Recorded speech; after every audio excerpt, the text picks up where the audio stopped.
किंतु उसने क्या किया कि अपने पैरों से दोनों पैरों को, और 4 पैर रहते उसके, उनको वह बार बार साफ करने लगा। बार बार यूं यूं करके साफ करने में लग गया। मैंने सोचा बहुत समझदार लगता है, बहुत समझदार लगता है। पुनः वह यदि उड़ना चाहे, उसकी वह मेहनत ये कर रहा पहले से ही। उड़ना है तो अपने पैरों को साफ करो। किसको साफ करो? पैरों के नहीं, पैरों को भी पंखों के ऊपर कुछ पानी वगैरह लग गया होगा, उसको वह साफ कर रहा था। जैसे आप लोग चश्मा के ऊपर धूल बैठती है तो अपने कपड़े निकाल करके, ऐसे नहीं जिस किसी गंदे कपड़े से आप उसको पूछो, किंतु साफ सुथरा उसका एक अलग ही वस्त्र रहता है, उससे साफ करते हैं। वह भी अपने पैरों से उन पंखों को इस प्रकार उलट पलट करके वह उसको साफ करने लगे। हमने सोचा जैसे ये प्रतिक्रमण कर रहा हो। प्रतिक्रमण समझते हो? तो दोष निराकरणात्म प्रतिक्रमण, किए हुए दोषों का परिमार्जन करना, दूर करना, दोषों को हटाना, इसका नाम प्रतिक्रमण होता है। तो वह उड़ करके आया, कुछ पानी वगैरह लग गया हो तो उस पानी को वह साफ कर रहा है, पंखों को साफ कर रहा है। साफ कर गया, फिर देखते देखते वह विमान गति से उड़ गया। एक लेख पढ़ा था वैज्ञानिकों का। वैज्ञानिक कहते हैं जो प्लेन में पेट्रोल डालने के उपरांत उस प्लेन को उड़ाते हैं, वो जितनी गति रहती है उससे कम नहीं बल्कि ज्यादा गति मक्खी के उड़ने में ही रहती है। आप लोग बैठे सो रहे, छोटे क्षुद्र प्राणी के पास भी अपने आप के बोझ को लेकर के उड़ने की क्षमता है। और आप लोगों के लिए हम्मल चाहिए। हम्मल स्टेशन पर हम्मल होते ना, आपके बैग को उठा सुनते हैं विदेश में अपने अपने माल को स्वयं ही हम्मल बन करके, ऐसा सुना था हमने कि करोड़पति भी हो और अरबपति भी हो, अपने उसको कच्चा जाता है, यदि बूढ़ा है तो पीछे करके उसको खींचता हुआ आता है। और आप लोगों के लिए हमारी की प्रतीक्षा होती है। अब आगे आप समझ लो, अपना परिग्रह आप ढोआ करो। हाँ, मिलिट्री में, सेना में यह पहले ही प्रशिक्षण दिया जाता है। जितने सामान आवश्यक है वो अपने कंधों के ऊपर और अपने पीठ के ऊपर ऐसे ऐसे बैग उसके पास होते हैं, तो चारों तरफ लटकते हैं। सामने में एक लटक रहा, वो पीछे भी एक लटक रहा, आजू में बाजू में।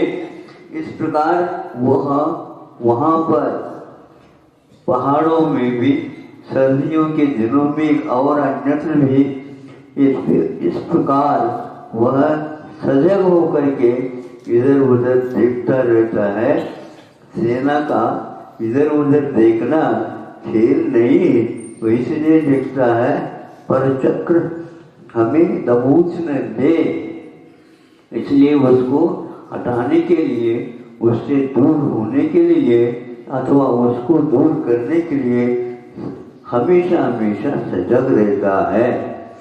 हम लोग भी जितना आवश्यक है उतना ही परिग्रह रखो, लेकिन थोड़ा सा भी गीला पंख रहेगा तो उड़ नहीं सकोगे। ये बात बहुत मुझे अच्छी लगी। आज तो आमूल चूल परिक्रम में लदे हुए हैं और फिर भी अपनी आत्मा की बात करते। आत्मा से बात नहीं करते वो लोग, आत्मा की बात करते हैं। क्योंकि जो माल देने वाला दुकानदार होता है वह उस माल की बात तो करता है लेकिन उसका सेवन नहीं करता, उसको तो पैसा चाहिए, पैसा।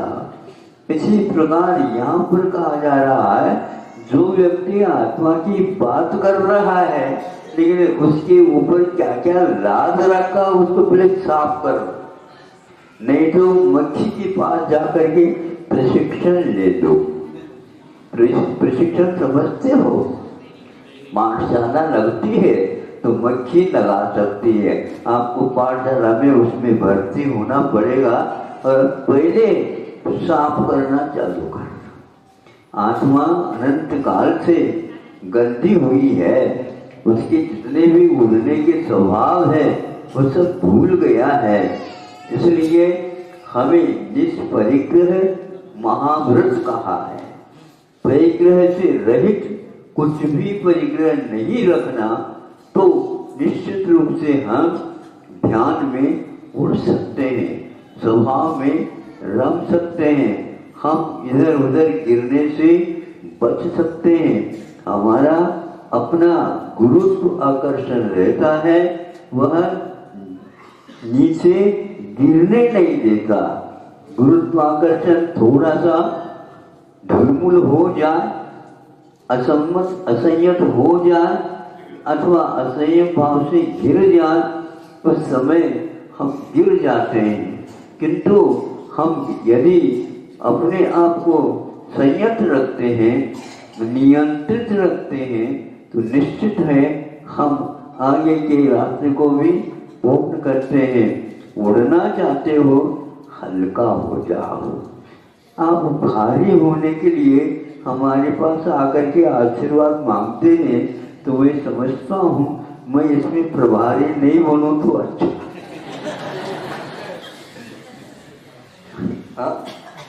अब मैं इसका प्रभारी नहीं बनूं तो अच्छा।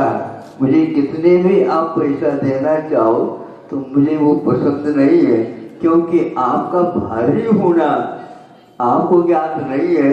आपके भविष्य की मैं सभी छवि देख रहा हूँ, ये कहाँ पर जाकर के इस माल का फल चुकाएंगे, नहीं हो सकता।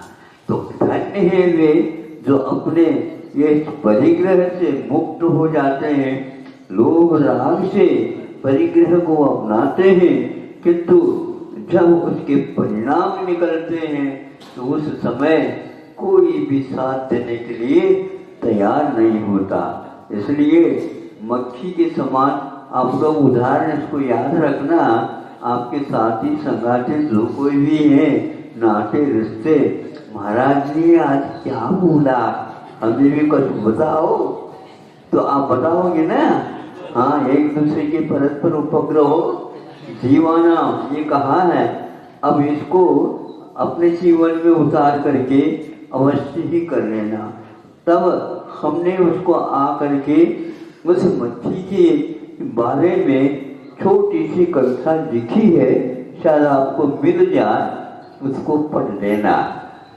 संभव है वो कहाँ पर लिखे है उसको ढूंढना पड़ेगा, मुझे याद नहीं आ रहा। इतना तो याद है मक्खी अपने पंखों को साफ करती है उड़ने से पूर्व में। हमें भी जब कभी भी मुक्ति मिलेगी, ऊपर तक जाने का सौभाग्य प्राप्त होगा, उस समय हमारे पास थोड़ी भी मन में भी परिग्रह की बात रहती है तो वह भी अपने लिए इस यात्रा में खटकती है।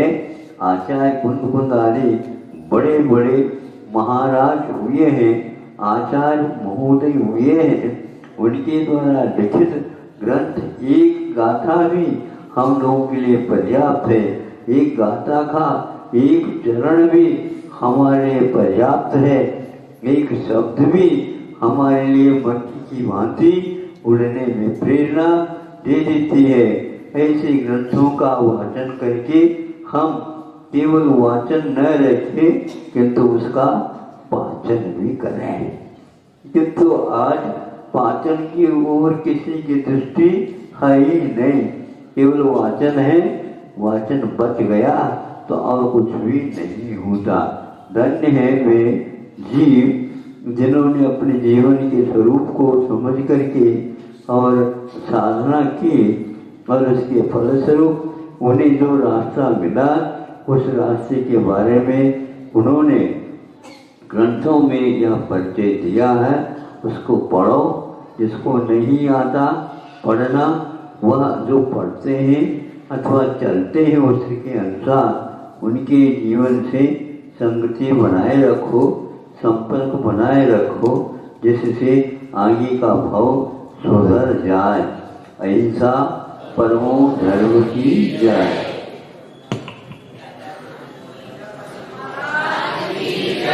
संत शिरोमणी आचार्य